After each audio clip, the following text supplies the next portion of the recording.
힘써 작정해 주신 것과 또 어린아이들과 청년들까지 힘써 참여해 주신 것, 교회 전체를 대표해서 여러분들에게 감사를 드립니다.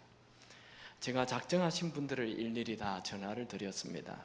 다 연결된 건 아니지만 작정을 너무 적게 했다 하면서 헌금을 더 할 수 있게 해달라고 기도하는 자매도 있었고요, 작정한 것을 드리고 또 더 드릴 것이라고 얘기하는 형제도 있었고, 어떤 청년은 자신은 지금 직장이 없어서 재정을 드릴 수 없는 상황에 너무 작은 재정을 드려서 죄송하다는 분도 있었습니다.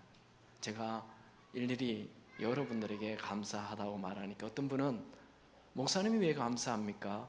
저희가 감사하지요. 이런 기회를 주신 것이 감사하죠. 어떤 분은 목사님, 우리 교회인데요, 제가 제 교회에 헌금하는 거 당연한 거 아닌가요? 이렇게 얘기하는 분도 있고요. 또 어떤 가정들은 부부가 다 헌금을 하고 또 아이들 한 사람 한 사람 이름으로 큰 재정을 헌금해 주신 분들도 많았습니다. 특별히 온 지 한두 수밖에 되지 않는데도 참석하시는 새 신자분들도 많았습니다. 지금까지 작정해 주신 분들의 금액을 모아보니 총 12억 2천만 원 정도 되었습니다. 우리에게 꼭 필요한 돈은 지금 한 15억 정도인데 어느 정도 된 것 같습니다. 부족한 것은 주님께서 다 충분히 채우시리라 저는 믿습니다. 참석하지 못한 분들은 너무 부담 가지지 않기 바랍니다. 참여할 수 없는 그런 특별한 사정이 있다고 저는 생각합니다. 아직 작정하지 못한 분은 입구에 이전 헌금 작정서가 있습니다. 천천히 상황이 될 때 참여해 주시면 고맙겠습니다. 그리고 우리 모든 교우들이 이 교회 이전을 위하여 계속 기도로 동참해 주시기 바랍니다. 하나님의 일은 기도로 이루어집니다. 하나님의 일은 하나님이 하십니다. 저는 이 일이 우리 모두의 축제가 되기 원합니다. 이미 축제가 시작되었습니다. 저는 매일 새로 옮길 교회를 갑니다. 지난주부터 그 옮길 교회 본당 리모델링이 시작되었습니다. 아마 앞으로 한 달 후에 옮길 수 있을 것 같습니다. 여러분들도 새로운들과 함께 새 교회에 가서 같이 기도해 주시고 관심 가져주시기 바랍니다. 새로운 비전, 새로운 열정, 이런 기회는 참 좋은 것입니다. 서로서로 축복하시고 행복해 하시기 바랍니다. 오늘 저는 실수를 통해 성장하는 믿음이라는 제목으로 말씀 나누겠습니다. 미국의 야구 선수 중에 가장 전설적인 홈런 왕은 베이브 루스입니다. 그는 714번의 홈런을 쳤습니다. 어마어마한 숫자죠.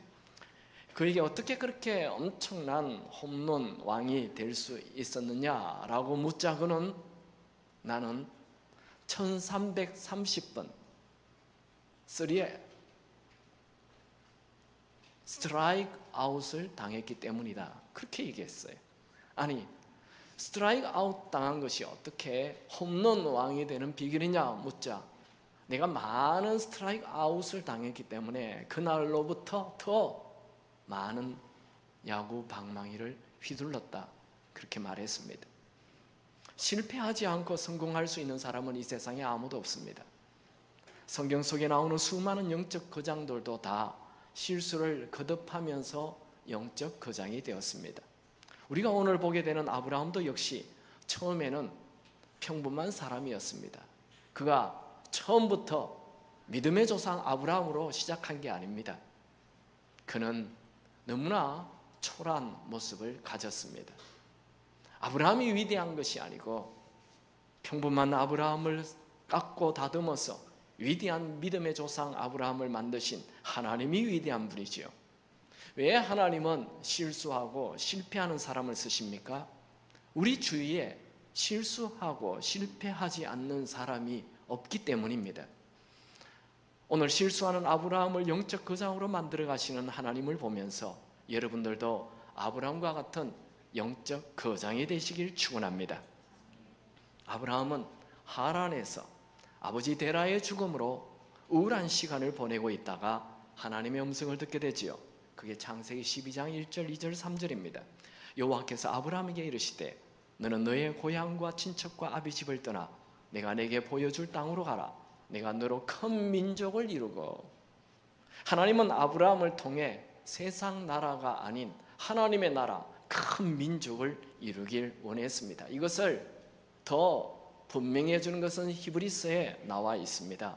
히브리서 11장 8절에서 10절에 보면 믿음으로 아브라함은 부르심을 받았을 때에 순종하여 장래의 유업으로 받을 땅에 나아갈새 갈 바를 알지 못하고 나아갔으며 이는 그가 하나님이 계획하시고 지으실 터가 있는 성을 바랐음이라. 아브라함은 갈 바를 알지도 못하면서 하란 땅을 떠난 것은 이는 그가 하나님이 계획하시고 지으실 하나님의 나라를 바라보았기 때문인 거죠. 하나님은 창세기 11장에 공개적으로 하나님을 거역하는 그 바벨탑을 세울 때 그 바벨탑을 세운 나라, 그 바벨론 제국을 다 흩어버리시고 창세기 12장에 사람이 세우는 나라가 아닌 하나님이 통치하는 나라, 하나님의 나라를 세우기 위하여 아브라함을 부르셨습니다. 아브라함이 75세의 나이에 고향과 친척과 아비 집을 떠난 것은 개인의 축복이나 개인의 성공을 위한 것이 아니고 그 하나님의 나라를 바라보았기 때문입니다. 하란에서 가나안까지는 500km 내지 700km나 되는 먼 거리입니다. 아브라함은 하란에서 모든 재산과 가축과 종들을 데리고 먼 길을 떠났습니다. 아브라함이 하란을 떠난 이유는 딱 한 가지죠. 그것은 하나님 말씀 때문이죠. 창세기 12장 4절에 이에 아브라함이 여호와의 말씀을 따라갔고 롯도 그와 함께 갔으며 아브라함이 하란을 떠날 때 75세였더라. 아브라함의 믿음의 근거는 하나님의 말씀이었습니다. 우리 그리스도인들의 신앙의 근거는 항상 하나님의 말씀이 되어야 합니다. 우리가 세상 사람하고 다른 게 뭐죠? 그것은 바로 하나님 말씀이 우리에게 있다는 거죠. 아브라함 시대는 자기가 살던 지역을 떠나 전혀 알지 못하던 장소를 간다. 이건 굉장히 위험한 것입니다. 정말 목숨 거는 것이죠. 그때는 가족과 가축을 데리고 500km, 700km를 간다는 것은 죽음을 각오하는 것입니다. 고대는 소떼나 양떼를 몰고 다니는 사람들은 100km 정도 이동을 하면 한 10%의 가축이 죽는다는 것 상식적으로 알고 있습니다. 그런데 아브라함은 하나님의 말씀만 믿고 하나님의 나라를 이룬다는 이 하나님 말씀만 믿고 움직인다는 것 정말 큰 믿음이지요. 믿음은 죄된 장소를 떠나 하나님 말씀 따라 행동하는 것, 그게 믿음의 시작입니다. 이제 오늘 본문을 보지요. 창세기 12장 6절입니다. 같이 읽습니다. 아브라함이 그 땅을 지나 세겜 땅 모래 상수련 나무에 이르니 그때 하난 사람이 그 땅에 거주하였더라. 아브라함이 하란을 떠나 다메섹을 거쳐 갈릴리를 지나 도착한 곳은 가나안 땅의 중심 정도 되는 세겜 땅이었습니다. 세겜이라는 뜻은 어깨, 등이라는 뜻을 갖고 있어요. 사람 몸으로 본다면 이 어깨에 해당하는, 이 등에 해당하는 그 가나안 긴 땅의 중심지 정도 되는 세겜에 도착하였습니다. 아브라함은 하나님 말씀을 따라 가나안 땅에 도착해 보니 그곳에 가나안 사람들이 있었어요. 이 가나안 사람들은 누굽니까? 노아 홍수 이후 노아의 둘째 아들, 좀 거친 아들 함의 후손들이 그 땅을 차지해 왔어요. 그들은 노아 홍수 이후 한 500년 동안 그 땅을 차지해 왔습니다. 아브라함이 하란을 떠나 가나안 땅에 도착한 때는 BC 약 2000년 정도 됩니다. 그때는 청동기가 막 시작되는 때이기 때문에 많은 무기들이 이미 만들어졌어요. 아브라함이 고생해서 가나안 땅에 왔는데 그곳은 빈 땅이 아니고 힘이 있고 칼과 창을 가진 군사력이 있는 가나안 사람들이 있었어요. 그들을 보고 아브라함은 주눅이 들었습니다. 그때 하나님께서 그에게 나타나 말씀합니다. 그게 7절이죠. 같이 읽을까요? 여호와께서 아브라함에게 나타나 이르시되 내가 이 땅을 내 자손에게 주리라 하신지라. 자기에게 나타나신 여호와께 그가 그곳에 다 제단을 쌓고, 하나님은 아브라함에게 네가 도착한 이 가나안 땅을 너의 자손에게 다 주겠다, 이렇게 약속의 말씀을 하였습니다. 아브라함은 그 말씀을 듣자마자 곧바로 감사의 예배를 드렸습니다. 여러분, 이 세상에 제일 행복한 사람이 누굽니까? 감사하는 사람입니다. 아직 아브라함은 가나안 땅 차지하지 않았어요. 텐트도 치지 않았습니다. 짐도 풀지 않았습니다. 그는 하나님의 말씀을 듣고 미리 감사 예배를 드렸습니다. 여러분, 우리는 어떤 사람입니까? 말씀을 붙잡고 미리 감사해야 하는 사람입니다. 감사하면 자신이 있는 장소가 천국이 되고, 불평하면 자신이 있는 장소가 지옥이 되는 것 다 아시죠? 아직 여러분, 약속의 말씀이 이루어지지 않아도 됩니다. 약속의 말씀을 붙잡으십시오. 그러면 때가 되면 하나님께서 이루어 주실 것입니다. 아브라함에게는 아직 텐트를 칠 만한 땅도 없었습니다. 그러나 그는 미리 감사 예배를 드렸습니다. 미리 감사를 드리는 자에게는 입술에 노래가 있습니다. 흥분이 있습니다. 행복이 있습니다. 기대가 있습니다. 여러분, 지금 여러분의 마음에 말씀이 있습니까? 그렇다면 노래가 있을 것입니다. 그렇다면 감사가 흘러나올 것입니다. 지금 여러분 마음에 말씀이 없습니까? 그러면 늘 불안하고 불평이 가득할 것입니다. 여러분, 우리 그리스도인들은 말씀을 붙잡고 미리 감사해야 됩니다. 곧 응답이 있을 것입니다. 아브라함은 감사 예배를 드린 이후에 세겜 땅을 떠나 베델 근처에 가서 텐트를 치고 이제 짐을 풀었습니다. 그리고 온 가족과 함께 공식적인 예배를 드렸습니다. 그게 8절입니다. 같이 읽죠. 거기서 베델 동쪽 산으로 옮겨 장막을 치니 서쪽은 베델이요 동쪽은 아이라. 그가 그곳에서 여호와께 제단을 쌓고 여호와의 이름을 부르더니, 베델이라는 뜻은 하나님의 집이라는 뜻이에요. 이 벳이라는 단어는 집이라는 말이고, 엘은 하나님, 그러니까 하나님의 집. 이런 베들레헴 기억나죠? 그게 떡집이라는 말입니다. 그 베델에서 그는 짐을 풀고 공식적인 예배를 드리는데, 그 옆쪽을 보니까 아이라는 땅이 있었어요. 이 아이의 뜻은 폐허 무득이라는 뜻입니다. 황폐한 곳을 말합니다. 이건 재미있는 표현이죠. 이건 뭔가를 우리에게 얘기하고 있습니다.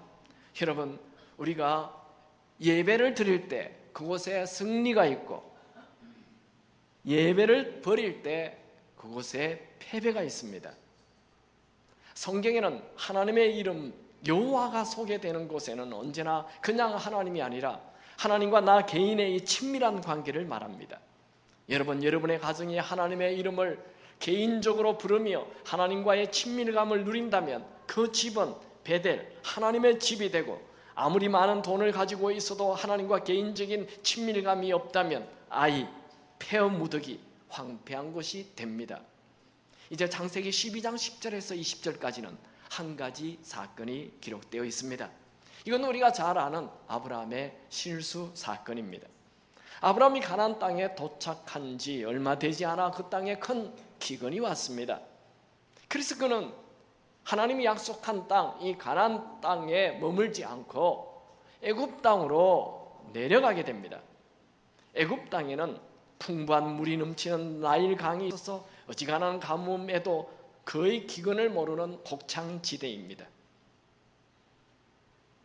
여러분, 아브라함이 하나님의 음성을 듣고 하란을 떠나 가나안 땅에 도착했는데, 모든 것이 살기가 좋고 가나안 사람 한 명도 없는 기름진 땅이고 먹을 것이 풍성했다면 얼마나 좋겠습니까?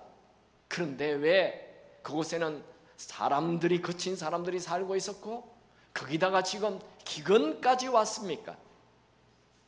하나님 몰라서 그랬습니까? 아브라함이 도착한 것을 잘못 계산했습니까?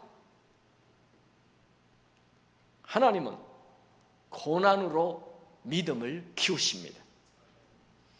그가 하나님 말씀에 순종해서 가나안 땅에 왔는데 축복은커녕 기근이 왔습니다.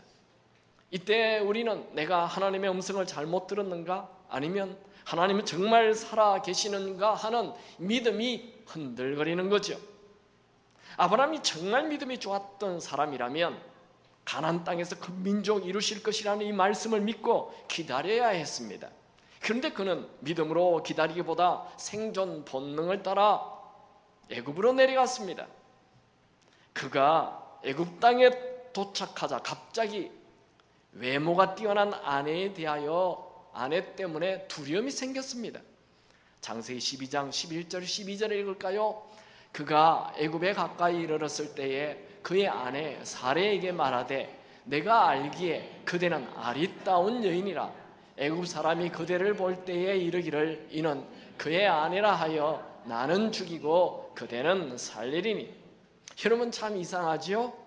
왜 아브라함이 하란을 떠나 가나안 땅에 다가왔을 때는 자기 아내가 이쁜 것 때문에 고민하지 않고 지금 가나안 땅을 떠나 애굽 땅에 왔을 때는 자기 아내가 이쁜 것 때문에 두려워하기 시작했어요.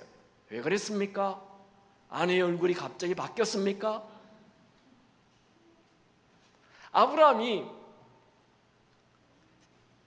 가나안 땅에 도착할 때는 너 큰 민족 이리라는 이 하나님 말씀이 머리 안에 가득 차 있었어요. 하나님의 비전이 가득 차 있었어요. 비전이 가득 차 있으면 불안, 두려움 이런 게 없습니다. 비전이 가득 차 있어요. 하나님 말씀이 가득 차 있었어요. 그리고 이 가나안 땅에 도착하자마자 그는 세겜에서 예배, 감사 예배 드리고 또 베델 땅에서 짐을 풀면서 온 가족과 함께 예배를 드렸어요. 그런데 그는 애굽 땅에 내려가서는 한 번도 예배 드린 적이 없습니다. 즉 하나님의 말씀을 생각한 적이 없다는 거죠. 그의 머리 안에 하나님이 사라져 버렸어요. 여러분, 우리가 예배가 사라지고 하나님이 사라지면 대신 인간적인 생각이 가득 차게 됩니다. 그래서 그는 두려움이 다가왔던 것입니다. 여러분, 우리는 하나님 말씀 때문에 세상 사람하고 달라요. 우리에게 말씀이 없다면 우리는 세상 사람하고 똑같아지는 것입니다. 우리는 늘 예배를 드리고 우리의 마음에 하나님의 말씀을 가득 채워야 합니다. 여러분, 내 인생에 내가 왕이 되면 사망이 왕 노릇하게 됩니다. 사망이 왕 노릇한다는 것은 내 한계에 갇혀 두려워하고 불안해하고 염려, 근심, 걱정 속에 사는 것이죠. 내가 왕이 되는 자리를 내려놓고 하나님이 왕이 되면, 예수님이 왕이 되면 생명이 왕 노릇하게 됩니다. 생명이 왕 노릇한다는 말은 내 한계를 넘어 주님이 왕이시기에 희망이 넘치고 기대가 넘치고 은혜가 넘치는 것입니다. 여러분에게 생명이 왕 노릇하는 삶이 되기를 축원합니다. 여러분, 믿음과 두려움은 시소처럼 반비례합니다. 믿음이 크면 두려움이 작아지고 두려움이 커지면 믿음이 작아지는 것입니다. 아브라함이 가나안을 떠나 애굽으로 내려가자 믿음은 어디 가고 불안과 두려움이 가득 밀려왔습니다. 그러자 그는 애굽 사람들이 자신을 죽이고 아내를 빼앗아 갈 것을 걱정하였습니다. 그는 아내의 입장에 서지 않고 자기 입장만 생각하면서 이기적인 제안을 합니다. 창세기 12장 13절 같이 읽을까요? 원하건대 그대는 나의 누이라 하라. 그러면 내가 그대로 말미암아 안전하고 내 목숨이 그대로 말미암아 보존되리라 하니라. 이 구절은 성경에서 좀 빼면 좋겠어요. 특별히 우리 남자인 입장에서 이 구절은 좀 빼면 좋겠어요. 그대는 나의 누이라. 그러면 내가 그대로 말미암아 안전하고 내 목숨이 그대로 말미암아 보존되리라. 당신은 죽거나 말거나 내가 좀 살아야 되겠다. 내가 우리 자매님들 이런 형제와는 헤어지기 바랍니다. 데이트할 때 이런 사람하고는 만나면 안 돼요. 그런데 그가 얘기할 때 그대는 나의 누이라. 정말 이복 동생입니다. 이게 사실입니다. 그런데 중요한 것은 지금 내 아내잖아요. 원래 머리가 좋은 분들이 이런 생각을 잘 할 수 있습니다. 우리는 말씀의 원칙에 써야 됩니다. 너무 내 머리를 쓰면 안 돼요. 그러면 인생 꼬이기 시작해요. 말씀의 원칙에 서야 하는 것입니다. 아브라함은 자신이 살기 위하여 자기 아내를 누이라고 말하자고 했습니다. 이런 모습을 보면 아브라함이 정말 믿음의 조상이 맞는가라는 회의가 생기죠. 그렇지만 또 이 말씀이 굉장히 은혜가 돼요. 아브라함도 평범한 나와 똑같은 그런 초라한 사람이었구나. 그가 믿음의 조상 아브라함이 될 수 있다면 나도 믿음의 조상 아브라함이 될 수 있겠구나. 아멘입니까? 우리도 얼마든지 위기 앞에 약해질 수 있습니다. 정말 아브라함 시대에는 사람 죽이는 것 아무것도 아니었습니다. 더욱이 애굽의 왕이 애굽 백성도 아닌 유랑객을 체포하여 죽이는 것 정말 쉬운 일이지요. 정말 아브라함이 생각한 대로 애굽의 신하들이 사라의 아름다움을 보고 바로에게 적각 보고를 하였습니다. 어제 제가 우리 아들과 함께 산을 가면서 이 얘기를 했더니 아빠, 이 사라가 얼마나 이뻤기에 그러냐고 물었어요. 그래서 이때 사라의 나이가 65세입니다. 거의 좀 충격적이죠? 65세인데 얼마나 머드팩을 잘했는지 제가 조금 설명해 줬어요. 이건 설교 때는 하려고 하지 않은 건데 그때 이 사라가 127세에 죽습니다. 아브라함은 175세에 죽습니다. 그러니까 그 당시에 이 65세라는 나이는 그냥 인생의 3분의 1밖에 살지 않은 거예요. 다시 오늘날로 표현한다면 우리 한 40대, 30대 중년 부인 정도 되는 것입니다.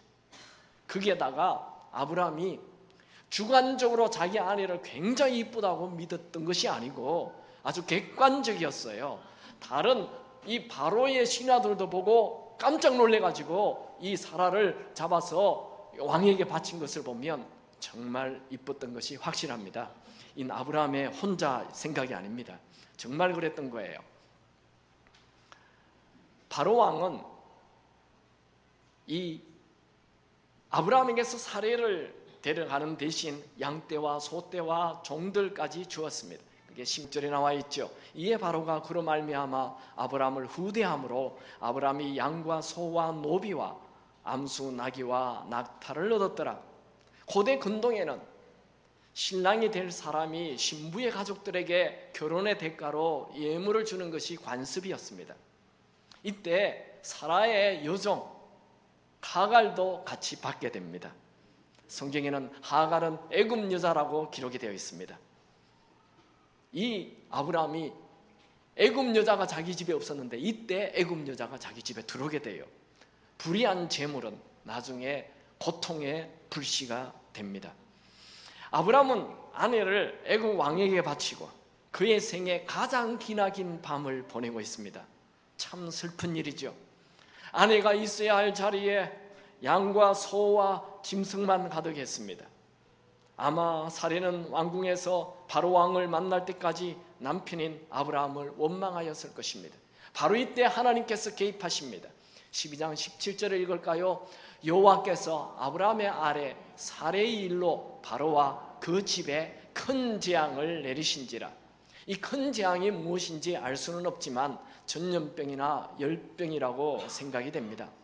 바로 왕이 사례 곁에 가자 왕궁에 있는 모든 사람들이 열병이 나고 전염병이 확 돌았습니다. 그런데 사례만 건강한 거예요. 왕도 온몸에 두드러기가 나고 열이 나고 난리인데 이 사례는 끄떡없어요. 그래서 왕이 사례에게 어찌된 일인가 하고 물었죠. 그러자 사례가 자신은 아브라함의 누이가 아니라 아브라함의 아내라고 말하였습니다. 아니면 천사가 나타나서 사례는 아브라함의 아내니 손을 대지 말라 말하였을 것입니다. 바로는 즉시 아브라함을 불러서 아내를 데려가라고 하였죠. 그게 18절 19절입니다. 같이 읽을까요? 바로가 아브라함을 불러서 이르되 내가 어찌하여 나에게 이렇게 행하였느냐? 내가 어찌하여 그를 내 아내라고 내게 말하지 아니하였느냐? 내가 어찌 그를 누이라 하여 내가 그를 데려다가 아내를 삼게 하였느냐? 내 아내가 여기 있으니 이제 데려가라 하고. 어떤 분들은 좀 똑똑하다는 분들이 이 사례와 바로 왕이 이미 하룻밤을 잤다라고 얘기하는 분도 있습니다. 네, 오해입니다. 만약 하나님께서 이렇게 개입한다면 잠자기 전에 개입하지 잠잔 이후에 개입하실 이유가 없습니다. 여러분, 빼딱하게 성경 보지 마시고 그냥 말씀을 믿음으로 볼 수 있게 되기 바랍니다. 아브라함은 이 일로 자신의 실수한 일에도 하나님이 개입하시는 이 은혜의 하나님을 체험하게 됩니다. 여러분, 하나님은 우리의 실수에도 개입하십니다. 하나님은 우리의 실수와 실패를 통해 우리를 하나님의 사람으로 빚어가십니다. 저는 이 아브라함의 실수 사건을 통해 두 가지 교훈을 생각해 보기 원합니다. 첫 번째로, 하나님은 믿음의 사람을 복의 근원으로 삼으십니다. 하나님은 아브라함이 하란에 있을 때 하란을 떠나라 말씀하시면서 가나안 땅을 향해 가라 하면서 세 가지 약속을 했어요. 첫 번째, 땅을 주겠다. 두 번째, 민족을 이루겠다. 세 번째, 너를 축복하는 자를 내가 너에게 복을 주고 너를 저주하는 자를 내가 저주하겠다. 복의 근원이 되겠다. 이런 것을 약속했어요.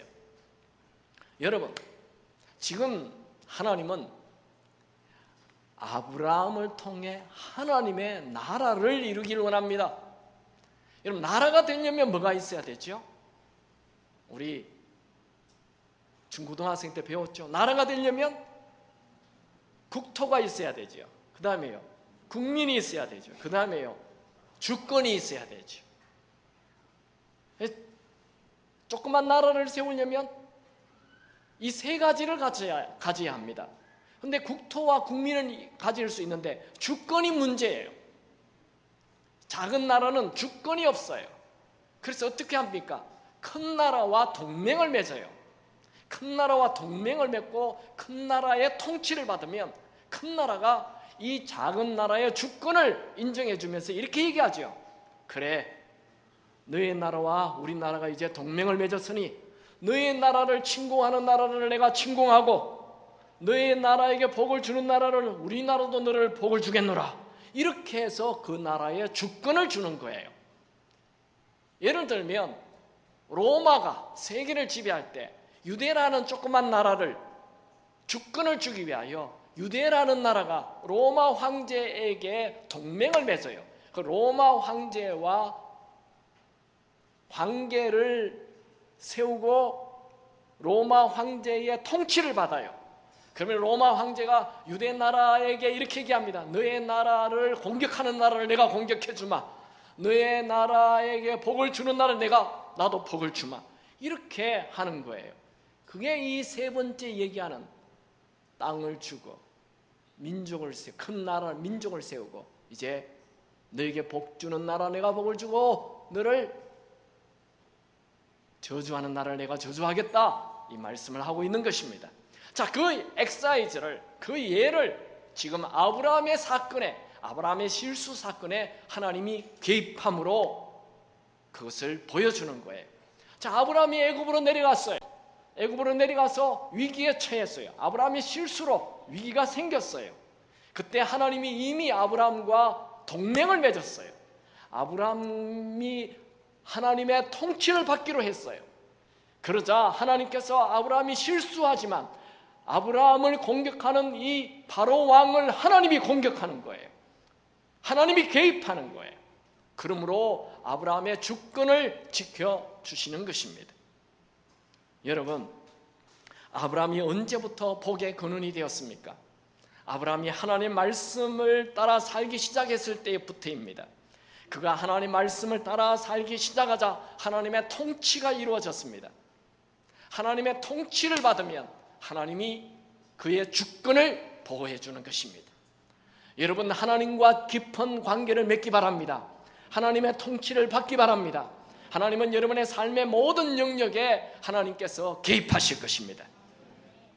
에릭 리델이라는 영국의 육상 선수가 있었죠. 그의 간증이 불의 전차라는 영화로 만들어져 제작되었습니다. 그는 본래 100m 달리기 선수인데 그가 1924년 파리 올림픽에 출전합니다. 마침 100m 결성 경기가 주일 오전에 있었습니다. 보통 사람 같으면 나라를 위한 중대한 경기니 참전했겠죠. 근데 그는 하나님 말씀이 더 중요했어요. 주일 성수를 하기를 원했어요. 그래서 기도하면서 고민하다가 영국 선수단과 올림픽 조직위원회에 불참 통보를 합니다. 그는 금메달이 확실시 되는 우승 후보자였습니다. 영국이 발칵 뒤집혔어요. 영국인들은 비난을 퍼붓습니다. 영국의 총리까지 찾아와서 출전을 권유했습니다. 그러나 그의 마음은 변하지 않았습니다. 그렇게 결단을 하자 하나님께서 개입하시기 시작합니다. 그는 주일날 하는 100m 경기 대신 주일이 아닌 날 400m 경기에 출전하게 됩니다. 그가 경기가 시작되었을 때 마치 100m 달리기처럼 질주하였습니다. 그냥 일동으로 쭉 나가버렸습니다. 그러자 사람들이 아니 지금 400m인데 초반부터 저렇게 에너지를 쓰면 쓰러지지 않을까 걱정했습니다. 근데 그 속도로 계속 나갔습니다. 그냥 400m까지 100m 속도로 끝까지 가버렸어요. 깜짝 놀랐습니다. 그도 이렇게 400m 뛰어본 적이 없습니다. 항상 100m만 뛰었던 선수입니다. 나중에 인터뷰를 하게 되죠. 그는 이렇게 말했습니다. 처음 200m는 내가 뛰었습니다. 그리고 나머지 200m는 하나님께서 직접 뛰셨습니다. 그제서야 영국 사람들이 환호를 했고 그의 믿음에 찬사를 보냈습니다. 그 후 그는 평생 동안 살아계신 하나님을 간증하면서 복음 전도자로 살았습니다. 여러분, 복의 근원 되는 거 좋아하시죠? 하나님의 통치를 받으시기 바랍니다. 하나님 말씀을 붙잡으시기 바랍니다. 두 번째로 하나님은 우리의 실수를 통해 우리의 믿음을 키워 나가신다는 겁니다. 아브라함은 믿음으로 하란을 떠나 가나안까지 가는 믿음이 있었습니다. 그는 가나안의 어게인 세겜에 도착하자마자 감사 예배를 드렸죠. 그는 세겜을 떠나 베델에 가서 텐트를 치고 모든 짐을 풀고 공식적으로 온 가족이 하나님의 이름을 부르며 예배를 드렸습니다. 그는 정말 믿음의 조상다웠습니다. 그러나 그가 그곳에 머무는 동안 기근이 닥치자 가나안을 떠나 애굽으로 내려갔습니다. 그는 믿음으로 가나안 땅에서 하나님의 도우심을 기다리지 않았습니다. 그가 애굽에 다가가자 혹시 아름다운 아내 때문에 자신을 죽이지 않을까 걱정하여 자신의 아내를 애굽 바로 왕에게 내어주었습니다. 정말 실망스러운 모습이죠. 이런 상황 속에서 하나님은 아브라함을 책망하시거나 아브라함에게 벌을 주시지 않고 오히려 적극 개입하셔서 아브라함의 아내를 데려간 바로 왕을 책망하시고 바로 왕을 치시고 사례를 놓아주게 하였습니다. 아브라함은 이 사건 이후 애굽에서 떠나 가나안 땅에 올라와서 자신이 처음으로 예배를 드렸던 그 베델에 가서 다시 예배를 드립니다. 창세기 13장 4절 같이 읽을까요? 그가 처음으로 제단을 쌓은 곳이라 그가 거기서 여호와의 이름을 불렀더라. 이 일로 아브라함은 그 초라한 믿음에서 아주 강한 믿음, 큰 믿음을 가지게 됩니다. 아브라함의 예배는 평범한 예배가 아니었습니다. 회개와 감격의 예배를 드렸습니다. 그는 자기 아내를 빼앗기고 자기 아내가 죽음의 성 안에 들어갔는데 그 아내가 건강한 모습으로 다시 나왔을 때 그 아내와 부둥켜 안고 펑펑 울었을 것입니다. 지금 그 시대의 상황을 우리는 너무 잘 알 수 없기 때문에 이게 무슨 소설처럼 그냥 아무것도 아닌 사건처럼 여겨지지만 내 아내를 왕에게 빼앗기고 그 아내가 어찌 된지 모르고 있는 그에게 다시 그 왕궁문이 열리면서 아내가 건강한 모습으로 나타났을 때 그는 엄청난 눈물을 흘렸을 것입니다. 하나님께서 개입하셔서 자기의 실수에도 불구하고 아내를 구출해 주시는 하나님의 은혜를 생각하며 눈물을 흘리며 예배를 드리고 있는 것입니다. 아브라함은 하나님 말씀을 믿지 못하고 애굽으로 내려간 것을 회개하였습니다.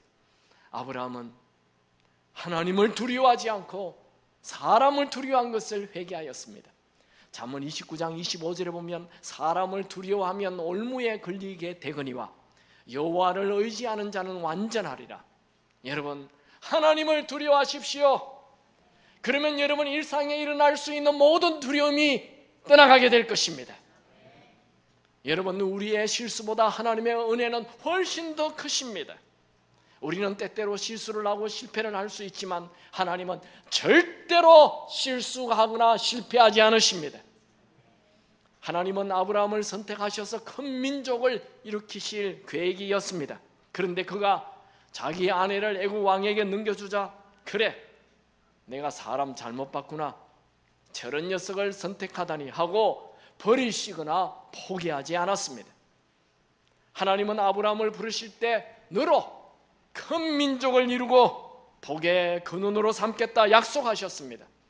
하나님은 신실하신 분이시기 때문에 그 약속을 사람의 실수 때문에 바꾸지 않습니다.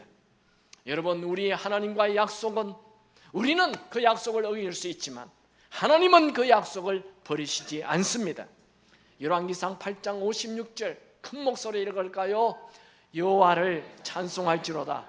그가 말씀하신 대로 그의 백성 이스라엘에게 태평을 주셨으니 그 종 모세를 통하여 무릇 말씀하신 그 모든 좋은 약속이 하나도 이루어지지 아니함이 없도다. 민수기 23장 19절에는 하나님은 사람이 아니시니 거짓말을 하지 않으시고 인생이 아니시니 후회가 없으시도다. 어찌 그 말씀하신 바를 행하지 않으시며 하신 말씀을 실행하지 않으시랴. 이 앞에 우리 개역성경에는 이것을 하나님은 사람이 아니시니 시건치 않으시고 라고 되어 있어요. 이번에는 번역을 거짓말을 하지 않으시고 라고 되어 있는데 앞에 번역이 더 좋은 것 같아요. 우리 하나님은 한번 하신 말씀은 시건하지 않으시고 바꾸지 않으시고 그런 말입니다. 하나님은 한번 약속하신 것은 반드시 이루십니다. 여러분, 우리 하나님은 우리를 세상 끝날까지 우리와 함께 하시겠다 말씀하셨습니다. 마태복음 28장 20절에 내가 너에게 분부한 모든 것을 갖춰 지키게 하라. 볼지어다 내가 세상 끝날까지 너희와 항상 함께 있으리라 하시니라. 우리 하나님께서 말씀하신 약속은 신실하게 지키시는 분이십니다. 약속의 성취는 우리 인간에게 있지 않아요. 하나님에게 있습니다. 하나님은 그 약속하신 것을 지키시고 우리의 작은 믿음을 큰 믿음으로 키워가십니다. 우리의 믿음의 성장은 나에게 있는 것이 아니고 하나님께서 하실 것입니다. 여러분, 하나님은 하나님의 자녀들이 위기에 처할 때 절대로 그냥 내버려 두지 않습니다. 여러분, 하나님을 신뢰하십시오. 죽기까지 신뢰하십시오. 에스더처럼 죽으면 죽으리라 하고 믿으시기 바랍니다. 다니엘의 세 친구처럼 풀무불 속에 들어간다 할지라도 하나님을 끝까지 믿으시기 바랍니다. 다니엘처럼 사자굴 속에 들어가도 하나님을 믿으십시오. 우리 예수 믿는 사람들의 실력은 돈이나 외모나 이 세상의 유명이 아니에요. 하나님을 신뢰하는 게 실력입니다. 여러분, 구약에는 하나님께서 직접 개입하셔서 도우셨지만 신약 시대를 사는 우리에게는 성령 하나님께서 우리 연약함을 도우십니다. 로마서 8장 26절에 이와 같이 성령이 우리 연약함을 도우시나니. 오늘날 그리스도인들은 성령의 도움이 없다면 늘 내가 걱정하고 두려워하는 삶이 될 수밖에 없습니다. 예수는 믿는데 세상 사람하고 똑같아요. 왜요? 성령의 도움을 구하지 않아서 그렇습니다. 우리는 매 순간 성령께 마음 문을 열고 성령께서 우리를 다스리도록 우리 자신을 내어 드려야 합니다. 그러면 성령께서 우리의 연약함을 도우실 것입니다.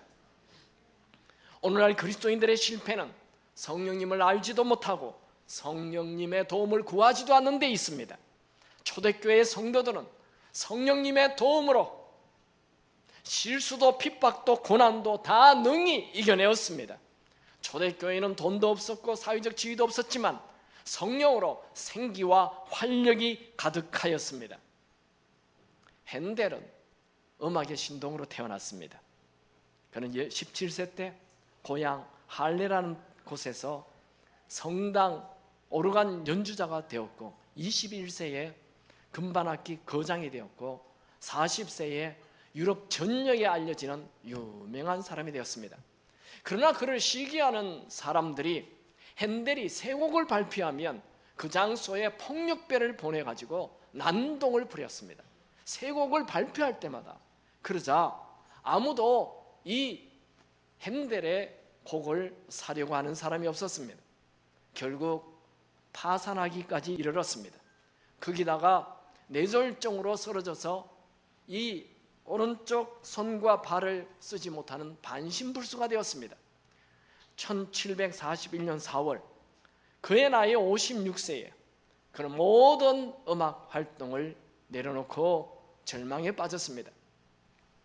그는 작은 교회에 가서 하나님께 젊은 날에 주신 은혜를 다시 베풀어 달라고 간절히 기도하였습니다. 그해 8월에 한 친구가 찾아와서 예수님의 생애를 토대로 한 가극 대본을 주고 갔습니다. 그는 그 가사를 읽는 순간 성령에 사로잡혔습니다. 그는 거의 24일 동안 식사도 하지 않으면서 성령이 주시는 영감으로 곡을 쓰기 시작하였습니다. 그는 260쪽의 원본을 완성하였습니다. 그 작품이 바로 불후의 명곡 핸델의 메시아입니다. 여러분, 성령님이 주시는 한 조각의 영감만으로도 세계를 깜짝 놀라게 하는 위대한 일을 할 수 있게 됩니다. 여러분, 실수했습니까? 지금 실패의 자리에 있습니까? 여러분 스스로에게 너무 실망이 됩니까? 우리의 연약함을 도우시는 성령님이 계신다는 것을 믿으시기 바랍니다. 여러분 실수했습니까? 낙심하지 마십시오. 여러분 속에 여러분의 연약함을 도우시는 성령님이 계심을 알고 그분에게 도움을 구하시기 바랍니다. 그리고 다시 시작하십시오. 실패했을 때 제일 중요한 것은 다시 시작하는 마음을 가지는 것입니다. 다시 시작하십시오. 실패는 끝이 아닙니다. 실패는 성숙을 위한 한 걸음 더 앞으로 나아가게 하는 디딤돌입니다. 다시 믿음의 길을 걸어가십시오.